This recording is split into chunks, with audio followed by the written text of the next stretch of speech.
This is Build Your Difference, a podcast created by Blue Artists, a brand platform with one goal: to help great visionaries like you build impressive brands.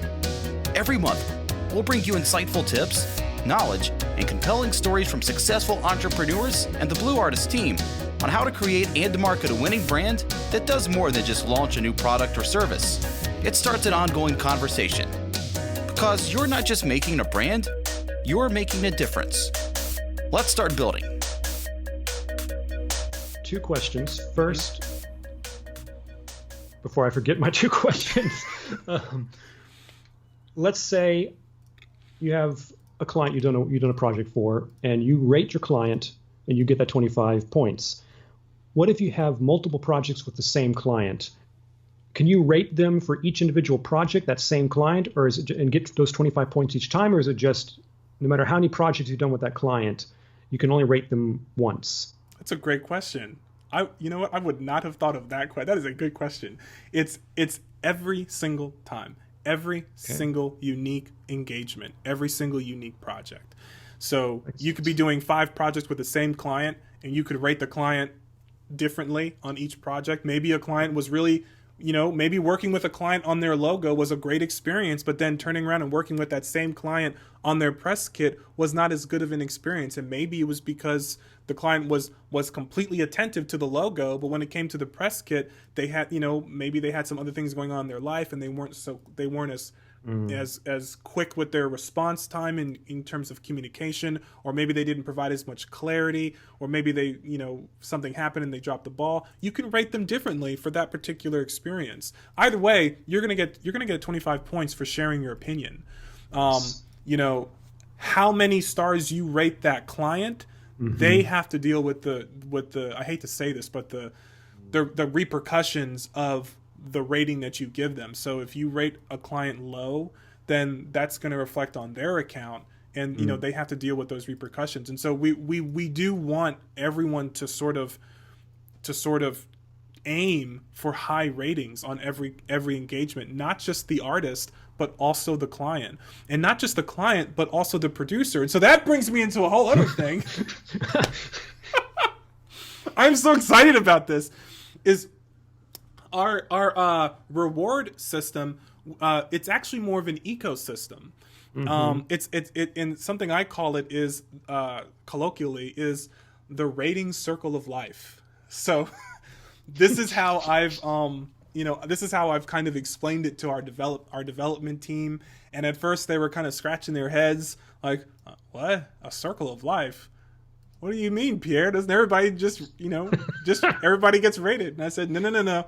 It's more of a circle of life. And so the reason I say that is because we have different roles on Branddesk, and we want the way that those roles that interact with each other, it's unique. The way that a producer interacts with a client is different from the way that an artist interacts with a client. And so because those relationships are sort of fundamentally different, the way that they're rated really needs to be different. It needs to accommodate the kind of nuance of that relationship. So the rating circle of life goes like this. A client rates their producer. The client does not rate the artist. The client rates the producer. The producer rates the artist. Okay. And the artist rates the client. Okay. So this is a situation that there's no sort of like something that I don't know if you've ever experienced this, but retaliation ratings. Oh, you gave me 5 stars, I'll give you 5 stars too. Or no, you gave me 2 stars, I'll give you 1 star. There's none of that. Right. There's none of that going on because the client can only rate the producer, but the producer cannot rate the client. The producer can only rate the artist, and the artist can only rate the client. And so I don't know, this is a bad visual, but it is a circle. And that circle means that there's no retaliation in terms of ratings. And you're really rating from your perspective, because when a client purchases a project that's on the Branddesk platform, they're not actually selecting the artist. unlike Upwork or Fiverr, where you have to go through this whole shebang of like, which artist do I choose? The only thing a client is confirming is their producer. So when they buy a project on Branddesk, Branddesk is going to show them a few producers, okay, maybe 3 to 5 producers. Each producer is going to be very different. They're going to have their own sort of personality and their own sort of, style, I guess you could say. Sure. And the client can choose, okay, which of these available producers kind of fits my vibe, kind of fits the direction, the person that I want to work with, basically. They choose their producer. And once they've selected their producer, now their producer is the one that fields the talent, fields the artist, and chooses the appropriate artist, not the client. So when the client purchases a project and selects their producer, then the producer is going to engage with them to really understand what their vision is. What is it that you're really looking for? What let's look at some examples. Let's really kind of understand like what you're wanting out of this. And once the producer gets a pretty firm idea of the client's needs and the client's vision, then it's up to the producer to choose the appropriate talent, the appropriate artist to kind of make that happen. And believe me, that process of the producer choosing the artist, that process is quite in depth, and it's very rewarding for the producer, I'll tell you that. Well, I wanted to ask you another question, kind of still on the same topic here, about when you mentioned that the cyclical reviewing system, and we talked about how for the artist getting reviewed, if they get a 1 star, it's no points there. If it's 2, what do we say, 25, 350, and so on. Mm-hmm. And I'm gonna put you in the hot seat here. Okay. And if you don't have the answer for this yet, we can cut this out, or I can pull up the. Stay tuned for technical difficulties. Okay. Let's see what you got. Let's say an artist does the work, and I think you said the producer rates the artist. Is that correct? That's right. Mm-hmm. Let's say if the artist does the work and it comes back with a review of a 1-star review, but that artist is just dead certain that their work is at least 3 stars worth, what sort of mechanism would Branddesk have in place for any of those such disputes? And I ask this because since you're giving a point system to reviews, to the extent that a good review is going to move your presence on the site to greater heights over time, obviously your desire is going to be to get those higher point levels. That's right. I mean? That's right. So does that question make sense? Is the seat too hot? You know what? I think it's a very fair question, and I think the premise of the question is, hey, look, as an artist, I did what was asked of me, and not only did I do what was asked of me, but I followed all the information that was provided. I looked at the guidelines that the producer provided. I talked to the producer and I talked to the client to really understand what they're looking for, and I did what I felt was what they wanted. Not only that, but the fact that the project is closed now really means that the artist, not the artist, but the client must have been satisfied. Yeah. If we're at the point now where I can get rated, well, that must mean that the project is closed, which means the client is satisfied. If the client wasn't satisfied, the project wouldn't be closed. We wouldn't be in this position where I'm now being rated, if that's the case. But having said that, if I am now in this position where the project is closed, and let's say the client is happy, but let's say the producer wasn't happy with my work, the way that I'm being rated by the producer is not actually based on the quality of the work. It's actually based off of the interaction. It's holistic. Let me give you an example of what I mean by that. When the producer is rating the client, oh my God, it's been a long day. I am so sorry. When the producer is rating the artist, Okay. And I'm visual. So if this was laid out visually, it would be so much easier for me. But when the producer is rating the artist, here are just a few of the questions that they're actually answering. The first question is, let me bring it up actually. Producer. So this would be,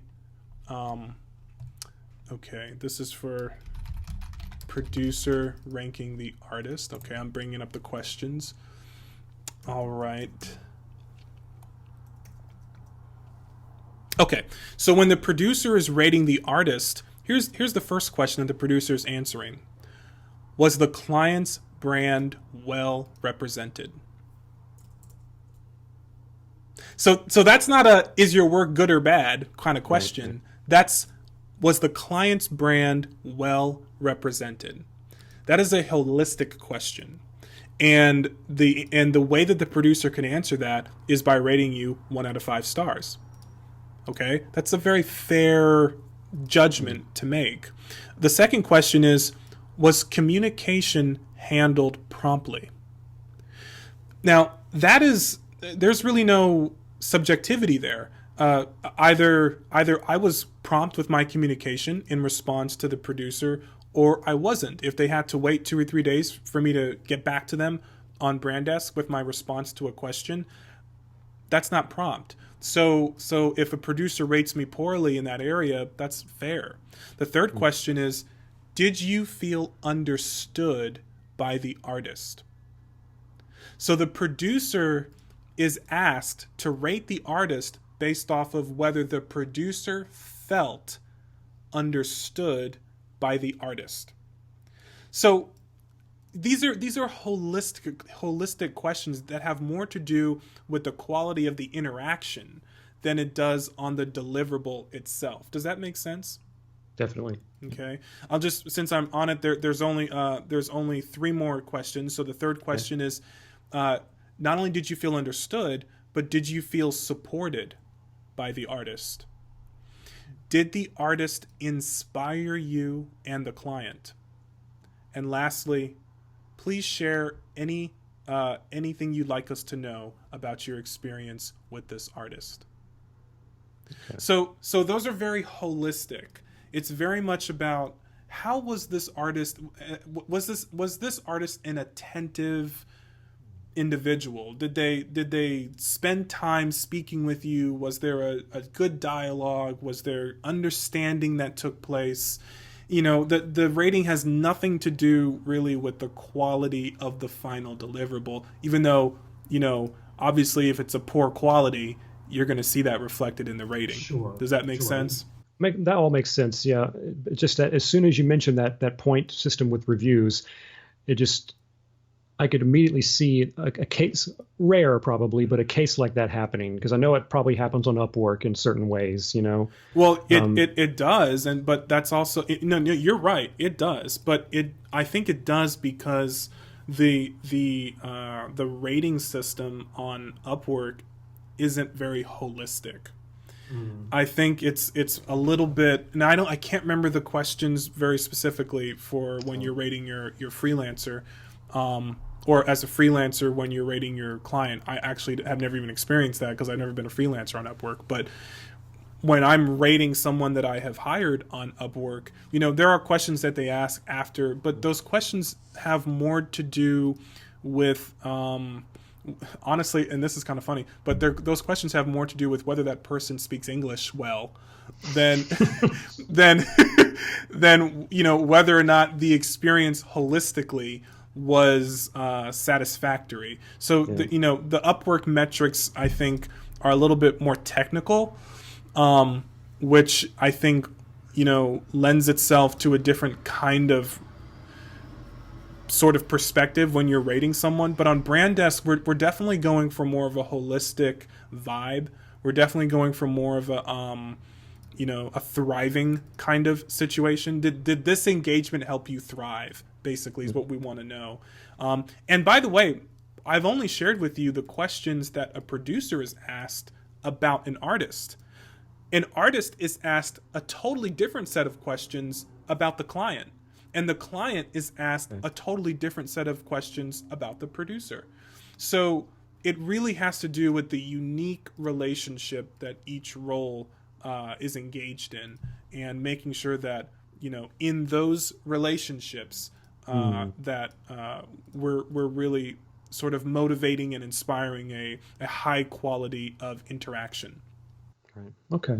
Hey, excellent. Yeah, that was a great question. Thank you for asking that question. Yeah. It was absolutely fantastic. Excellent. Yeah, I almost decided against it. I wasn't sure if that was going to be too much of a hot seat question for you or not. So, but it gave us a lot of good material there. So that's good. That's good. Thanks for listening to this episode of Build Your Difference. If you'd like to learn more about how Blue Artists can help you develop a distinguished brand that inspires and engages a growing audience, then please visit us at www.blue-artist.com and be sure and subscribe to our monthly podcast for the latest tips and trends in brand development and marketing. And remember, you're not just making a brand, you're making a difference. Start building yours today.